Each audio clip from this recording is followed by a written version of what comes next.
My dear brothers and sisters, welcome to the other classroom. Class 9-এর প্রথম unit টেস্টের physical science অর্থাৎ ভৌত বিজ্ঞানের একটি মডেল প্রশ্নপত্র সম্পূর্ণ উত্তর সহ আলোচনা করব। ক্লাস 9-এর প্রথম ইউনিট টেস্টে ভৌত বিজ্ঞানের নাম্বার থাকবে 40, সময় থাকবে 90 মিনিট। এবার গ্রুপ এতে দেখো প্রশ্ন রয়েছে, সঠিক উত্তর নির্বাচন করো। প্রথম প্রশ্ন, 1 নিউটন এবং ডাইনের মধ্যে সম্পর্কটি হলো। দেখো এটা আমরা যদি বলের ক্ষেত্রে চিন্তা করি, দেখো বল আমরা প্রথমত এমজি দ্বারা কাউন্ট করতে পারি, অর্থাৎ ফোর্স ইকুয়ালস টু এমজি। এবার চিন্তা করো এই যে বল, একটা আছে এসআই একক, একটা আছে কি বলতো, আর একটা আছে হচ্ছে কি সিজিএস একক। এবার এসআই এককে দেখো ভরের যদি বলি, সেটা যদি আমরা 1 কিলোগ্রাম ধরি, তাহলে পরে এটা সিজিএস এককে কত হয়ে যায়, এটা হয়ে যায় 1000 গ্রাম। ওকে, 1000 গ্রাম হয়ে যাচ্ছে।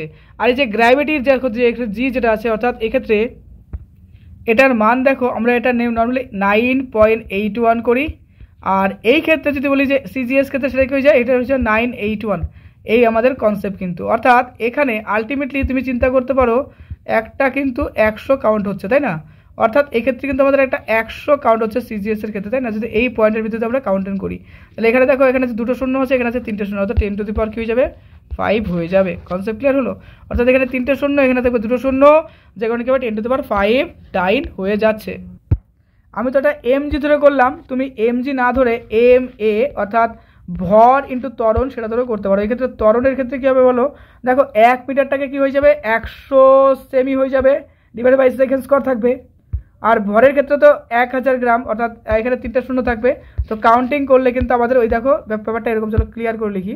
তো আমি বলতে চাচ্ছি যে এই বিষয়টা কিন্তু আমরা আলটিমেটলি পাবো, যেভাবেই আসো না কেন দেখো এইভাবে আসছে। আর এখানে সেমিটাকে অর্থাৎ মিটারটাকে সেমি করলে এখানে দেখো দুটো শূন্য, আর এখানে কেজিটাকে যদি আমরা গ্রামে করি 1000, অর্থাৎ 3টে শূন্য আসছে, অর্থাৎ 10 টু দি পাওয়ার এখানে গুণ দেখো 1টা 2টো 3টে, এখানে আসছে 1টা 2টো, অর্থাৎ 1টা 2টো 3টে 4টে 5টা 10 টু দি পাওয়ার 5 কিন্তু আমাদের হয়ে যাচ্ছে।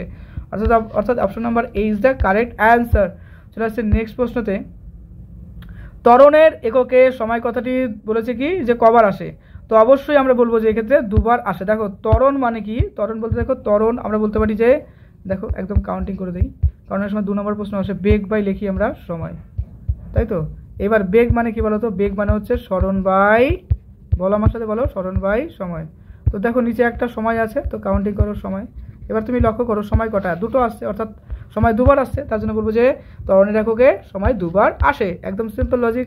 চলে আসছে নেক্সট প্রশ্ন, দেখো বলছে যে কত নম্বর প্রশ্ন, 3 নম্বর, নিউটন কে আবিষ্কার করেন? নিউটন হচ্ছে কি, চলো আমরা ডিটেলসে অ্যানালাইসিস করি। নিউটন হচ্ছে চ্যাডউইকও বলতে পারো, স্যাডউইকও বলতে পারো, দুটোই কিন্তু ভ্যালিড। এইভাবে কিন্তু অনেক সময় লেখা হয়, ঠিক আছে? উইক এটাও কিন্তু কোনো কোনো বইতে পাবে, আবার এটাও পাবে, তো দুটোই হবে ভ্যালিড। তো স্যাডউইক আবিষ্কার করেছেন। ওকে, আচ্ছা। আর এখানে নিলস বোর রয়েছে, তারপর দেখো নিউটন রয়েছে। নিউটন তো বলের ক্ষেত্রে বলবো, আর নিলস বোর তো একটা কোয়ান্টাম ফিজিক্সের বিখ্যাত একটা সায়েন্টিস্ট, আর থমসন বলবো ইলেকট্রন আবিষ্কার করেছেন। আর প্রোটনকে বলা তো গোল্ডস্টিন। ওকে, চলো হয়ে গেল। নেক্সট আসছি গ্রুপ বিতে। দেখো বলেছে একটি এককবিহীন ভৌত রাশির নাম লেখো, অর্থাৎ যে সমস্ত রাশি কি হয়, দুটো রাশির অনুপাত হয়, তাদের ক্ষেত্রে কিন্তু কোনো রকমই একক থাকে না, তাদেরকে সাধারণত আমরা এককবিহীন ভৌত রাশি বলবো। যেরকম পারমাণবিক ভর, আণবিক ভর, এরা কিন্তু এর মধ্যে পড়ছে। নেক্সট, ভর মাপা হয় কোন যন্ত্রের সাহায্যে? আমরা বলবো ভর মাপা হয় সাধারণ তুলা যন্ত্রের সাহায্যে। একই রকম একটা প্রশ্ন ইম্পর্টেন্ট, ওজন মাপা হয় কোন যন্ত্রের সাহায্যে? আমরা বলবো স্প্রিং তুলা যন্ত্রের সাহায্যে। তার মানে ভর হচ্ছে সাধারণ তুলা যন্ত্র, আর যদি বলা হয় ওজন বলবো হচ্ছে কি স্প্রিং তুলা যন্ত্রের সাহায্যে। একই রকম ইম্পর্টেন্ট রয়েছে, সময় মাপা হয় কিসের সাহায্যে? সময় মাপা হয় কি বলবো, সেটা হচ্ছে কি সময় তো টাইম, অর্থাৎ ঘড়ির সাহায্যে। আর আয়তন মাপা হয় কিসের সাহায্যে? আমরা বলবো আয়তন মাপক চোঙের সাহায্যে। 4খানা ইউনিটকে আমরা বলে দিলাম। আর হীরা মাপা হয় কিসের সাহায্যে? আমরা হীরার ক্ষেত্রে বলবো হচ্ছে কি ক্যারেট এককে মাপা হয়। কনসেপ্ট হয়ে গেল। নেক্সট প্রশ্ন, দেখো বেগের মাত্রা কি?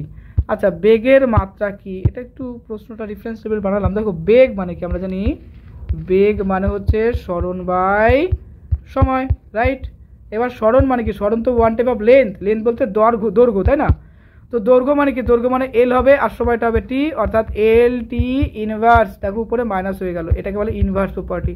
তো আমাদের কি হলো এল টি ইনভার্স, এটা কিন্তু আমাদের মাত্রা নির্ণয়ের পদ্ধতি। ক্লাস 11-এ ফিজিক্সে প্রথম চ্যাপ্টার রয়েছে মেজারমেন্ট এবং ডাইমেনশন, সেখানে কিন্তু অনেক মাত্রা নির্ণয় করতে হবে, যেরকম পীড়ন থাকবে, সান্দ্রতা থাকবে, হ্যাঁ, তারপরে যেরকম রয়েছে বল থাকবে, ক্ষেত্রবল থাকবে, চাপ থাকবে, হ্যাঁ, এরকম টাইপের তড়িৎ প্রাবল্য থাকবে, এদের সবারই কিন্তু আমাদের মাত্রা নির্ণয় করতে হবে। পৃষ্ঠটান থাকবে, যেরকম পৃষ্ঠটান বলে একটা একক ছিল, যেটা নিটে কিন্তু এসেছিল 2-3 বছর আগে, অর্থাৎ নিট বলতে এমবিবিএস এর যে সিলেকশন টেস্ট হয় সেখানে আসছিল। তো এগুলো ইম্পর্টেন্ট কিন্তু প্রশ্ন। চলো দেখো ত্বরণ হলো ড্যাশ রাশি। দেখো যেহেতু ত্বরণের মান এবং অভিমুখ 2 আছে, তার জন্য ত্বরণকে বলবো হচ্ছে কি ভেক্টর রাশি। দেখো তাই আছে। গতিজাড্য কি বলবো, দেখো যে ধর্মের ফলে কোনো গতিশীল জড়বস্তু তার গতিশীল অবস্থা বজায় রাখার চেষ্টা করে তাকে বলবো গতিজাড্য। অর্থাৎ জাড্য কি আমাদের জানতে হবে। জাড্য কি, জাড্য হচ্ছে সাধারণত কোনো একটা বস্তুর গতিশীল বা স্থিতিশীল অবস্থা যে থাকছে সেটা বজায় রাখার ধর্মকে তার জাড্য বলবো। এবার জাড্য দু রকমের, যেটা স্থির জাড্য বলতে পদার্থের স্থির অবস্থা থাকবে, আর গতিশীল জাড্য বলতে বস্তুর গতিশীল অবস্থাকে বজায় রাখার চেষ্টা করবে। যেরকম ধরো একটা ফ্যান চলছে, ঘুরছে ঘুরছে ঘুরছে, ফ্যানটাকে হঠাৎ বন্ধ করে দিলেও কিন্তু কিছুক্ষণের জন্য দেখবো ফ্যানটা চলছে ঘুরছে। বা যেরকম একটা বাসে উঠলো প্যাসেঞ্জার বা ট্রেনে উঠলো প্যাসেঞ্জার, বাসটা চলন্ত বা ট্রেনটা চলন্ত, হঠাৎ যদি ব্রেক কষে তাহলে কি হবে, লোকগুলো সামনের দিকে ঝুঁকে যাচ্ছে। এই যে ঝুঁকে যাওয়ার ঘটনাই কিন্তু গতিজাড্যের জন্য হচ্ছে। Concept clear? চলে আসছে দেখো নিউটনের তৃতীয় সূত্রটি লেখো। বলবো প্রত্যেক ক্রিয়ার সমান এবং বিপরীত প্রতিক্রিয়া রয়েছে, অর্থাৎ every action has equal and opposite reaction. এক্ষেত্রে প্রশ্ন কি হতে পারে, অনেক সময় দেয় যে বন্দুক থেকে গুলি ছুড়লে সাধারণত বন্দুকটি পিছনের দিকে ধাক্কা দেয় কেন। এটা কিন্তু এটা রিলেটেড টপিক, আমাদের বলতে হবে যে নিউটনের থার্ড ল অনুসারে প্রত্যেক ক্রিয়ার সমান এবং বিপরীত প্রতিক্রিয়া রয়েছে। এক্ষেত্রে বন্দুক থেকে যে সময় গুলিটা ছোড়া হয় তখন গুলিটা সামনের দিকে চলে যায়, সেটা হচ্ছে ক্রিয়া, এবং ক্রিয়ার রিয়াকশন অর্থাৎ এর রিয়াকশন হিসেবে যে একটা এর যে ক্রিয়ার যে একটা বিপরীত ভার্সন আছে, অর্থাৎ এর ক্রিয়া হিসাবে প্রতিক্রিয়া একটা হয়, যে প্রতিক্রিয়ার জন্য বন্দুকটা কী করে পিছনের দিকে একটা ধাক্কা দেয়। একই রকম যদি বলে যে নৌকা থেকে লাফ দিলে পারে নৌকাটা পিছনের দিকে সরে যায় কেন, আমাদের উত্তর একই বলবো, যে ক্ষেত্রে নৌকা থেকে লাফ দিলাম তো লাফটা দেওয়া হচ্ছে কি সামনের দিকে যাওয়া, সেটা হচ্ছে ক্রিয়া, আর এর প্রতিক্রিয়া হিসেবে কী হয়, নৌকাটা পিছনের দিকে চলে যায়। তো আমরা কনসেপ্ট কিন্তু বুঝলাম যে ক্রিয়া এবং প্রতিক্রিয়া, তো এই রিলেটেড যদি প্রশ্ন আসে সুন্দর বানিয়ে বানিয়ে কিন্তু আমরা লিখতে পারবো। ওকে, যদি প্রবলেম মনে হয় তাহলে পরে অবশ্যই তুমি রেস্ট নিয়ে করো, অর্থাৎ রেস্ট নিয়ে ভিডিওটা দেখো, পজ করো, আবার কিছুক্ষণ পরে শোনো, রিল্যাক্স। চলো 7 নম্বর প্রশ্ন, বলের সিজিএস একক কি। আমরা বলের সিজিএস একক কি পড়লাম একটু আগে, সেটা হচ্ছে ডাইন। আর এসআই একক কি, এসআই একক হচ্ছে নিউটন। তাহলে বলের এসআই একক হচ্ছে কি বলবো হচ্ছে এসআই হচ্ছে নিউটন, আর সিজিএস একক হচ্ছে ডাইন। দুটোই ইম্পর্টেন্ট পরীক্ষার জন্য। আচ্ছা নেক্সট, সরণ কি। সাধারণত কোনো একটা পদার্থের সরলরৈখিক যে দূরত্ব রয়েছে, একটা নির্দিষ্ট দিকে যে সরলরৈখিক দূরত্ব রয়েছে তাকে বলবো তার সরণ। ক্লিয়ার তো? দেখো সময় সাপেক্ষে একটি নির্দিষ্ট দিকে কোনো সচল বস্তুর অবস্থানের পরিবর্তনকে ওই বস্তুর সরণ বলা হয়। আর যদি বলা হয় বেগ, তখন বলবো কি অবস্থানের পরিবর্তনের হারকে আমরা বলবো কি বেগ। তাহলে হার ব্যাপারটা লিখে দিলেই হয়ে গেল। আচ্ছা এক্ষেত্রে দেখো বেগের ক্ষেত্রে আমরা কি বলবো, দেখো বেগ বলবো হচ্ছে কি সরণ বাই সময়। আর যদি বলে ত্বরণ কাকে বলে, তাহলে একক সময়ে কোনো একটা বস্তুর বেগ পরিবর্তনের হারকে বলবো তার ত্বরণ। তাহলে সরণ কাকে বলে, বেগ কাকে বলে, ত্বরণ কাকে বলে, সবই কিন্তু পড়লাম। ওকে, আর মন্দনটা কি, ওই ত্বরণেরই বিপরীত। অর্থাৎ যখন একটা সাইকেল যেরকম চালানো হচ্ছে তাই না, সাইকেলটা কী হয় যখন স্পিডে চলে তখন তো ঠিক আছে, এবার সাইকেলে যখন আমরা কোনো জায়গায় যে দাঁড় করাচ্ছি, ঠিক আছে, তুমি সাপোজ স্কুল থেকে বাড়ি ফিরছো, তো বাড়িতে ঢোকার সময় কিন্তু আমরা সাইকেলটা স্লো করি, এই যে স্লো করছি আবার, এবং একটা সময় কিন্তু সাইকেলটা স্লো হয়ে থেমে যাচ্ছে, এই যে ব্যাপারটা এটা কিন্তু তার এক্ষেত্রে কী হচ্ছে, তার ত্বরণটা কী হচ্ছে, কমে যাচ্ছে। এটাকে আমরা ঋণাত্মক ত্বরণও বলতে পারি বা মন্দনও বলতে পারি। একই রকম কিন্তু সমদ্রুতি সমবেগ রয়েছে, অর্থাৎ সমান সময়ের ব্যবধানে কোনো একটা পদার্থের যদি সমান হারে বেগ বৃদ্ধি করে তাকে বলবো কি সমবেগ, আর সমহারে যদি ত্বরণ বাড়ে সেগুলো সমত্বরণ। তো প্রত্যেকটাই কিন্তু আমরা জানলাম। আর ক্লাস 11-এর ফিজিক্সে পড়বা কি তাৎক্ষণিক ত্বরণ। রিল্যাক্স, আমিও খুব স্পিডে বলে যাচ্ছি কারণ ভিডিওটা অনেক বড় হয়ে যেতে পারে তাই না। নেক্সট দেখো ভর সংখ্যা কি। কোনো একটা মৌলের পরমাণু নিউক্লিয়াস অবস্থিত প্রোটন এবং নিউটনের মোট সংখ্যাকে তার ভর সংখ্যা বলবো। তার মানে কি, ধরো একটা পদার্থ রয়েছে, তার একটা পরমাণু রয়েছে, তার কেন্দ্রে কি থাকে, একটা প্রথমত থেকে প্রোটন থাকে আর নিউটন থাকে। এই যে প্রোটন আর নিউটন রয়েছে, অর্থাৎ প্রোটন এবং নিউটনের যে সমষ্টি তাকে বলবো তার কি বলবো অ্যাটমিক নাম্বার, অর্থাৎ মাস নাম্বার, বা বলবো কি ভর সংখ্যা। অর্থাৎ এটাকেই কিন্তু পরমাণু নিউক্লিয়াস আমরা বলছি। আচ্ছা এটাকে সুন্দর করে আমরা চলো আঁকি। এটা হচ্ছে পরমাণু ধরো নিউক্লিয়াস। ওকে, এর বাইরের দিকে কিন্তু অনেকগুলো ইলেকট্রন কক্ষপথে কিন্তু ইলেকট্রনগুলো আবর্তন করতে থাকে। তো আমরা তো পড়েছিলাম 2n² সূত্র, তাই না, 2n² সূত্র, যেখানে n² মান কী হয় 1 হয় 2 হয় 3 হয়, এভাবে কিন্তু বাড়তে থাকে এবং ইলেকট্রন সংখ্যাও কিন্তু লার্জ করতে থাকে। Concept clear? আরও পড়েছিলাম যেরকম কে পড়েছিলাম, এল পড়েছিলাম, এম পড়েছিলাম, এন পড়েছিলাম, এগুলো হচ্ছে কি এক একটা কক্ষপথ হতে পারে তাই না। এবং ইলেকট্রন সংখ্যা কিন্তু আমরা বের করি যে কতগুলো ইলেকট্রন থাকবে কতগুলো থাকবে না। আচ্ছা এই পরমাণুর মধ্যে আরেকটা অংশ রয়েছে, হ্যাঁ সেটা কি বলতো, সেটা হচ্ছে পরমাণু ক্রমাঙ্ক। পরমাণু ক্রমাঙ্ক কী জিনিস, তো পরমাণুর মধ্যে অবস্থিত প্রোটন সংখ্যাকে তার পরমাণু ক্রমাঙ্ক বলবো। আচ্ছা যদি বলে নিউক্লিয়াস তাহলে প্রোটন এবং নিউটনের সমষ্টি। আর যদি বলা হয় যে ভর সংখ্যা, তাও আমরা প্রোটন এবং নিউটনের সমষ্টি বলবো। কনসেপ্ট ক্লিয়ার তো? আর এই রিলেটেড আরেকটা প্রশ্ন রয়েছে যে কোনো একটা পরমাণুর মধ্যে অবস্থিত, অর্থাৎ পরমাণুর নিউক্লিয় বল কাকে বলে বা নিউক্লিয়ন কাকে বলা হয়। তো নিউক্লিয় বল বলতে কোনো একটা পরমাণুর মধ্যে অবস্থিত প্রোটন এবং নিউটনের যে আকর্ষণ বা তাদের মধ্যে যে সমষ্টি, তারা যে অবস্থান করছে তাদের মধ্যে যে আকর্ষণ, পরস্পরের মধ্যে যে আকর্ষণ, তারা যে একসাথে রয়েছে, সেটা কিন্তু তার নিউক্লিয় বল বলবো। এই ব্যাপারে তোমরা অনেক কিছু পড়বে, যেরকম নিলস বোরের তত্ত্ব পড়বে, রাদারফোর্ডের তত্ত্ব পড়বে, তারপরে ফ্যাজান এবং সডির সূত্র পড়বে, এর উপর ডিপেন্ড করে কিন্তু আইসোটোপ পড়বে, আইসোট্রন পড়বে, তারপরে রয়েছে তেজস্ক্রিয় বিঘটন রয়েছে, যেরকম আলফা বিঘটন, বিটা বিঘটন, গামা বিঘটন, এগুলো কিন্তু মডার্ন ফিজিক্সের মধ্যে পড়ে। ঠিক আছে, ক্লাস 12-এর ফিজিক্সের একটা পার্ট রয়েছে মডার্ন ফিজিক্স, সেখানে কিন্তু পড়বে, বা আমরা বলতে পারি যে এখন তো 4th সেমিস্টার হয়ে গেছে, 4th সেমিস্টারের মধ্যে হবে। চলো এরপরে চলে আসছে আমরা পরেরটাতে 10 নম্বর, সোডিয়ামের ইলেকট্রন বিন্যাস দেখাও। তো সোডিয়ামের ইলেকট্রন বিন্যাস কীভাবে বলো তো 2,8,1। নেক্সট দেখো চলে আসছি যে আইসোটোপ কি। সাধারণত পরমাণুর কী বলো তো প্রোটন যে নাম্বারটা হয়, অর্থাৎ এই যে প্রোটন যে নাম্বারটা হয়, প্রোটন নাম্বারটা সেম হবে, কিন্তু তার ভর সংখ্যাগুলো ডিফারেন্স হবে।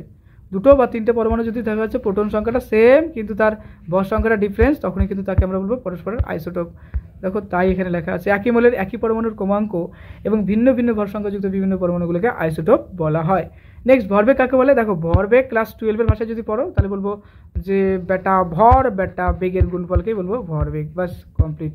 অর্থাৎ ভর বলতে এম, বেগ বলতে ভি, এই এম ভিটাকে বলবো হচ্ছে ভরবেগ।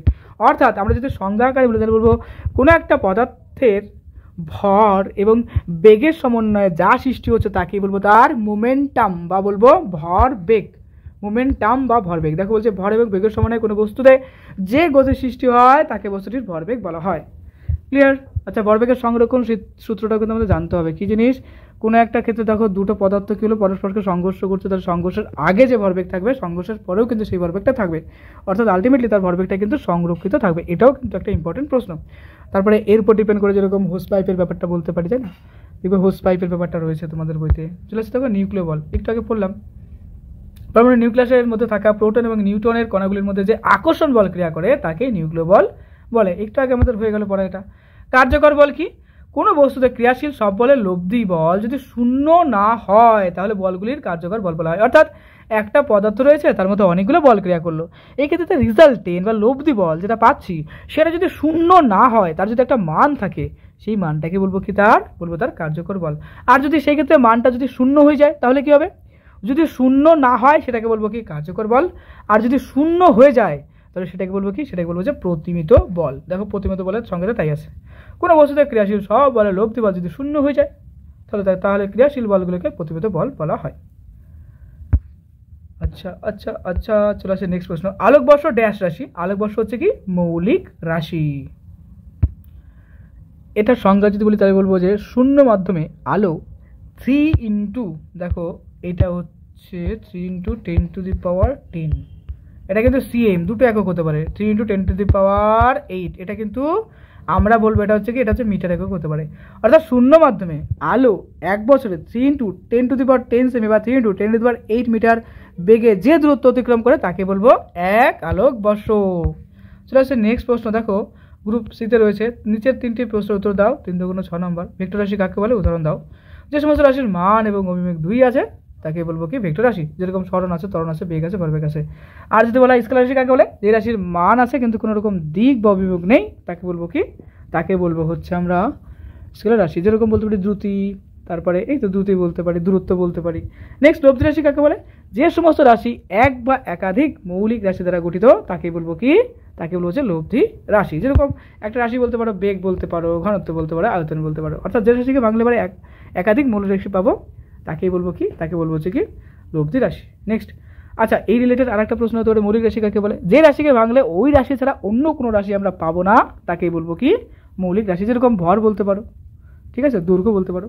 নেক্সট মিশ্র গতি কাকে বলে, সাধারণত বলছে মিশ্র গতি কি, কোনো বস্তুর গতি যদি চলন এবং ঘূর্ণন গতির সংমিশ্রণে সম্পন্ন হয় তাহলে সেই বস্তুর গতিকে মিশ্র গতি বা জটিল গতি বলে। অর্থাৎ একটা পদার্থের মধ্যে কী হবে, একটা বস্তুর গতিটা কী হবে, চলনও হবে, তার সঙ্গে সঙ্গে কিন্তু কী হবে, ঘূর্ণনও হবে। যেরকম উদাহরণ যদি বলো কী হতে পারে, এরকম সাইকেলের চাকা ঘোরেও সামনের দিকেও যায়, ঘোরেও সামনের দিকে যায়, অর্থাৎ ঘোরাও কাজটা হচ্ছে, ঘূর্ণনও হচ্ছে, আর সামনের দিকে যাচ্ছি স্ট্রেট লাইন বরাবর বা যে কোনো ব্যাখ্যা পথে সোজা পথে এই যে যাচ্ছে, দুটো কাজই একসাথে হচ্ছে, একে বলবো কি আমরা বলতো মিশ্র গতি।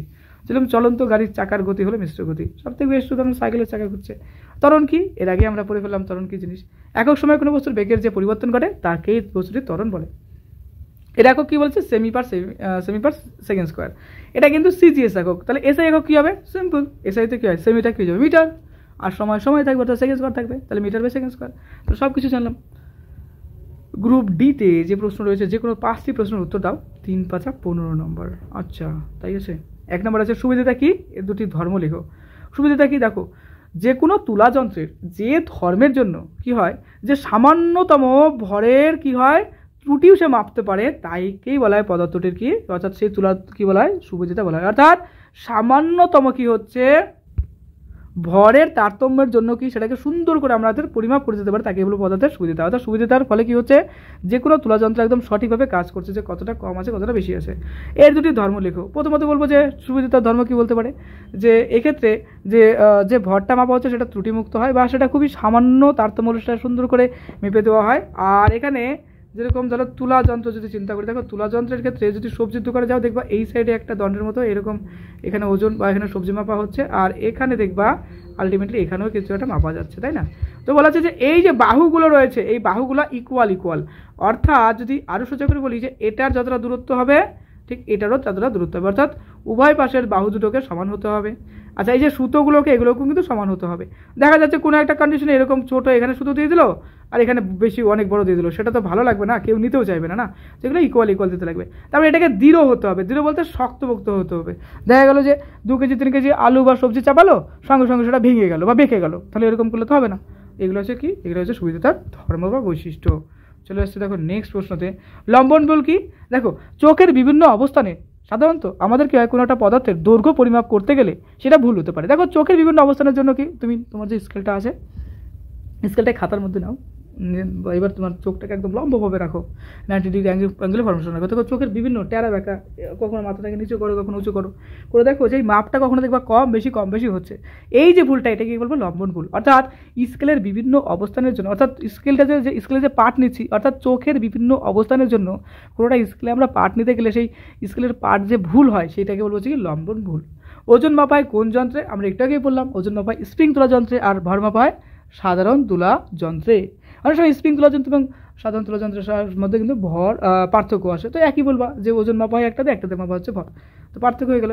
নিউটনের প্রথম সূত্রটি লেখো, জাড্য কি। দেখো বাইরে থেকে কোনো একটা পদার্থের মধ্যে বল প্রযুক্ত না করলে পারে সেই বস্তুটা যদি স্থির হয় চিরকাল স্থির থাকবে, আর গতিশীল বস্তু চিরকাল গতিশীল থাকবে। অর্থাৎ বাইরে থেকে যা প্রয়োগ করলে, অর্থাৎ বাইরে থেকে আমরা কোনো একটা জিনিস কোনো একটা পদার্থের মধ্যে যদি প্রয়োগ করলে কি হবে যে সেই পদার্থটা স্থির বস্তু চিরকাল স্থির থাকবে এবং গতিশীল বস্তু চিরকাল গতিশীল থাকবে। এই যে প্রপার্টিটা সেটা কিন্তু নিউটনের প্রথম সূত্রতে তিনি বলে গেছিলেন।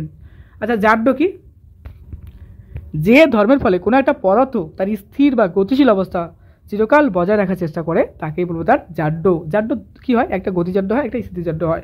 নেক্সট প্রমাণ করে v = u + at, এটা তো গাণিতিক প্রমাণ। তো প্রথমত একটা পদার্থের প্রাথমিক বেগ ধরবো u, অন্তিম বেগ ধরবো v, এবং তো দেখো তারপরে ধরবো হচ্ছে কি তার বেগ পরিবর্তন যেটা রয়েছে, বেগ পরিবর্তন যেটা আছে সেটা হচ্ছে কি আলটিমেটলি, আচ্ছা আমি এটা হালকা একটু তোমাকে আন্দাজ দিতে, দেখো প্রাথমিক বেগটা হচ্ছে u আর অন্তিম বেগটা হচ্ছে v, বেগ পরিবর্তনের হার আচ্ছা এটা হালকা করে লিখছি, এটা হচ্ছে কি v - u ডিভাইডেড বাই লিখবো হচ্ছে কি t। এটাই কিন্তু ত্বরণ বলতে কি, ত্বরণটাকে আমরা লিখতে পারি এক্সেলারেশন। কি বলে এক্সেলারেশন বলতে a।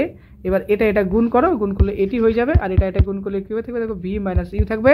তো এটা যদি আমরা করি তাহলে আমাদের দেখো এই যে ইউটাকে এদিকে নিয়ে যাও, তাহলে at প্লাস হবে u আর এদিকে থাকবে হচ্ছে v, তাই তো? তাহলে মানে আলটিমেটলি আমরা রেজাল্টেন্টটা কি পাচ্ছি, সুন্দর করে চলো খাতাতে লিখি, পাচ্ছি যে দেখো v = u + at। একদম সিম্পল একটা কনসেপ্টের থিওরাম, তাই না? এর উপরে তো আরও আছে v² = u² + 2gs, এগুলো কিন্তু 11-12 করতে লাগবে, 11-এর ফার্স্ট সেমিস্টারেই করতে লাগবে ফিজিক্সে।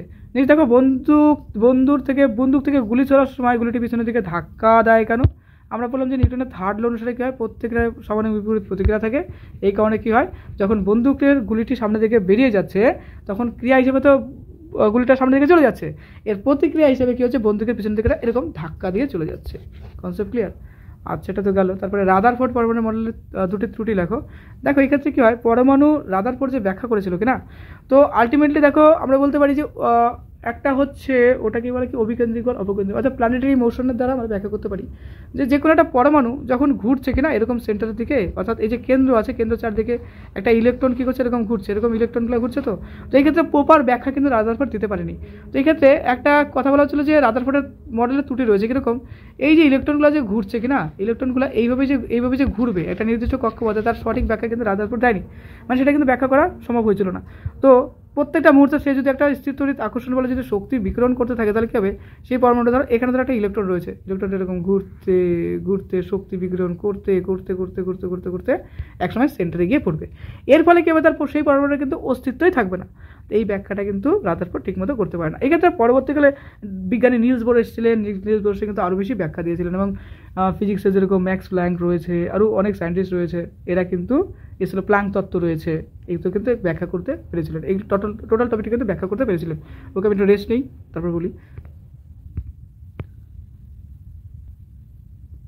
একটা না অনেকক্ষণ ধরে অ্যানালাইসিস করছি তো ভিডিও ননস্টপ। যাই হোক, দেখো এই ক্ষেত্রে ফিজিক্সের এই যে রাদারফোর্ডের মডেল না, এই মডেলটা পরবর্তীকালে অনেক সায়েন্টিস্ট এসেছিলো, নিলস বোর কিন্তু হালকা মানে অনেকটাই ব্যাখ্যা করে দিয়েছিল। তারপর প্ল্যাঙ্ক তত্ত্ব রয়েছে, যে এইগুলো টপিক তো প্রায় ক্লাস 12-এর ফিজিক্সে আরও বেশি পাবে।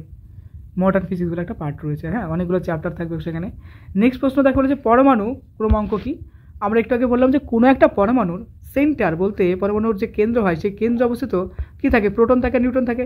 এই যে কেন্দ্রে যে প্রোটন রয়েছে, এই প্রোটন নাম্বারটাকেই বলবো তার কী বলতো, পরমাণু ক্রমাঙ্ক। অর্থাৎ কোনো একটা পরমাণুর কেন্দ্রে অবস্থিত প্রোটন নাম্বারকে বলবো তার পরমাণু ক্রমাঙ্ক। আর প্রোটনের আধান কী হয়, প্লাস হয়, আর নিউট্রনের আধান কী হয়, শূন্য হয়। আর ইলেকট্রনের আধান কী হয় বলতো, ইলেকট্রনের আধান হয় কি সাধারণত ঋণাত্মক বা নেগেটিভ। তাহলে আমাদের এই তিনটাই কিন্তু আমরা জেনে গেলাম। ওকে, আমাদের অ্যানালাইসিস কমপ্লিট হয়ে গেল, অনেকটা অ্যানালাইসিস করলাম। পরীক্ষা খুব ভালো করে দাও, তোমার কাছে অনেক বেটার একটা রেজাল্ট আশা করি, অনেক ভালো হোক, অনেক অনেক অনেক অনেক অনেক ভালো হোক তোমার পরীক্ষা। তো আমার অ্যানালাইসিসটা কেমন লাগলো দেখো, তোমাদের সব সাবজেক্টই বলবো, ইতিহাস, ভূগোল, জীবনবিজ্ঞানেরও অ্যানালাইসিস করা হয়েছে, ভিডিওগুলো অবশ্যই খেয়াল করে মন দিয়ে পড়ো। আর দাদার ক্লাসে নতুন হলে অবশ্যই সাবস্ক্রাইব করে দিও। এই ভিডিওটা বন্ধুবান্ধবের মধ্যে যদি পারো শেয়ার করে দিও। আর পরীক্ষা অনেক অনেক ভালো দাও, পরীক্ষার জন্য তোমাকে জানাই বেস্ট অফ লাক।